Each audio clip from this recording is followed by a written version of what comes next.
छात्रों, आपके लिए सामान्य विज्ञान से एक वीडियो लेकर आए हैं। 10 प्रश्न में से देखते हैं आप कितने सही करते हैं। किसके कितने सही हैं कमेंट बॉक्स में बाद में लिख के भेजिएगा। जिसका पहला प्रश्न आपके सामने है। लीची के फल में खाने योग्य भाग है। मध्य फल भित्ति, बी बीजपत्र, सी मार्शल पुष्पासन, डी एरल बीजोपांग। इसका आंसर क्या है, जल्दी से दीजिए। लीची के फल में खाने योग्य भाग क्या है? इसका आंसर जिन्होंने डी दिया है बिल्कुल सही है, एरिल।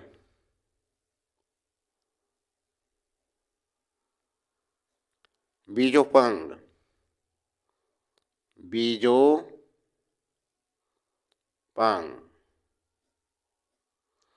अगला प्रश्न। डीएनए की कुंडलीय रचना किसने बताई? डीएनए की कुंडली रचना किसने बताई? जल्दी से बोलिए। वाटसन और क्रिक, प्रिस्टले, खुराना, हुकर। जल्दी से आंसर दीजिए इसका। जिनका आंसर ए आ रहा है वो बिल्कुल सही है। डीएनए की कुंडली रचना किसने बताई? वाटसन और क्रिक। वाटसन और क्रिक। प्रश्न नंबर 3। शैवाल किस स्वभाव के पादप हैं? तो शैवाल हैं ए स्वपोषी, बी परपोषी, सी मृतपोषी, डी परजीवी। आंसर क्या है इसका, जल्दी से बताइए। जिनका आंसर ए आ रहा है बिल्कुल सही है। तीसरे का ए। शैवाल किस स्वभाव के पादप हैं? स्वपोषी। स्वपोषी।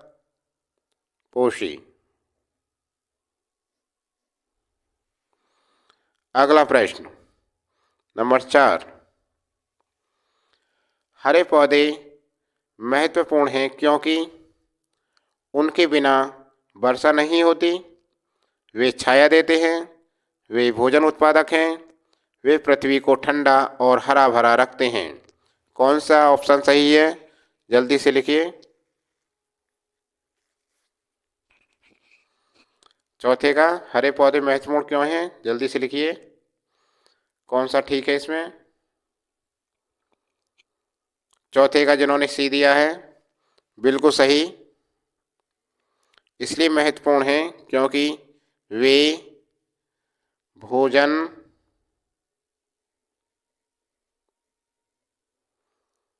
उत्पादक हैं।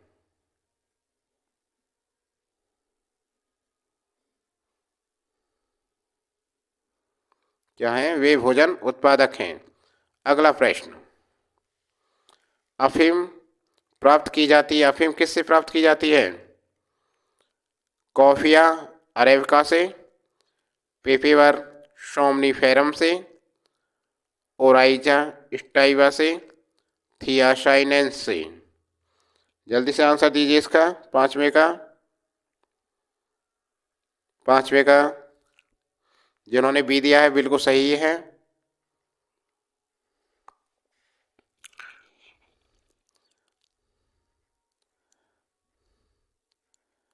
पेपेवर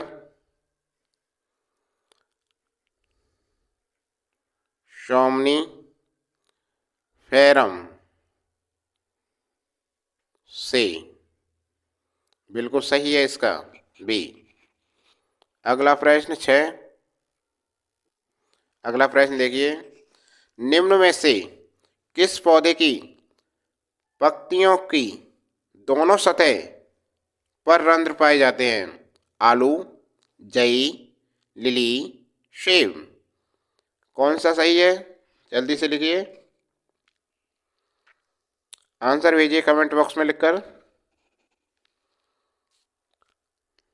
छठे का बी, जिनका बी आ रहा है बिल्कुल सही है, जई। निम्न में से किस पौधे की पंक्तियों में दोनों सतहों पर रंध्र पाए जाते हैं? तो वो है जई। अगला प्रश्न, सूखे नारियल के छिलके के तंतु रेशे कहलाते हैं? लेंट, फ्लैक्स, हेम्प, कोयर। सातवें का आंसर कौन सा है? जल्दी से भेजिए। जिन्होंने सातवें का डी दिया है, सूखे नारियल के छिलके के तंतु रेशे कहलाते हैं कोयर। डी बिल्कुल सही है, कोयर। अगला प्रश्न, किसके निर्माण में जीवाणु का उपयोग नहीं होता है? अल्कोहल, सिरका, मक्खन, पनीर। किसके निर्माण में जीवाणु का उपयोग नहीं होता है? अल्कोहल, सिरका, मक्खन, पनीर। जल्दी से आंसर दीजिए इसका। आठवें का ए जिन्होंने दिया है आ रहा है वो बिल्कुल ठीक है, अल्कोहल। किसके निर्माण में जीवाणु का उपयोग नहीं होता? अल्कोहल के निर्माण में, अल्कोहल।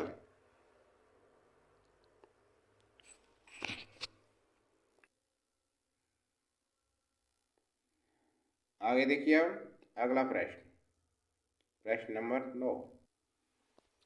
माइटोकॉन्ड्रिया किस में अनुपस्थित होते हैं? यीस्ट, जीवाणु, कवक, हरे शैवाल। आंसर लिखिए जल्दी से।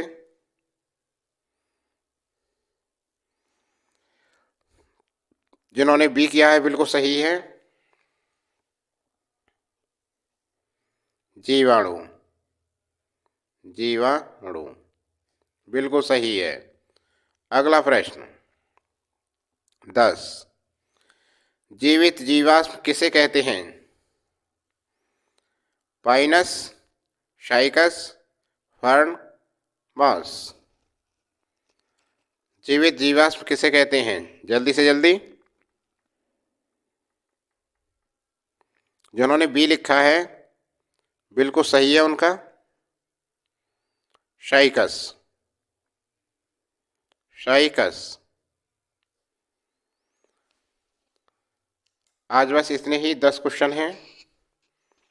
छात्रों कमेंट बॉक्स में लिखकर बताइए 10 में से किसने सही गए हैं और किसके 10 के 10 बिल्कुल सही गए हैं। आशा करते हैं सभी के 10 क्वेश्चन ठीक गए होंगे। वीडियो अच्छा लगा हो तो लाइक कीजिए और अपने दोस्तों को ज़्यादा से ज़्यादा शेयर कीजिए।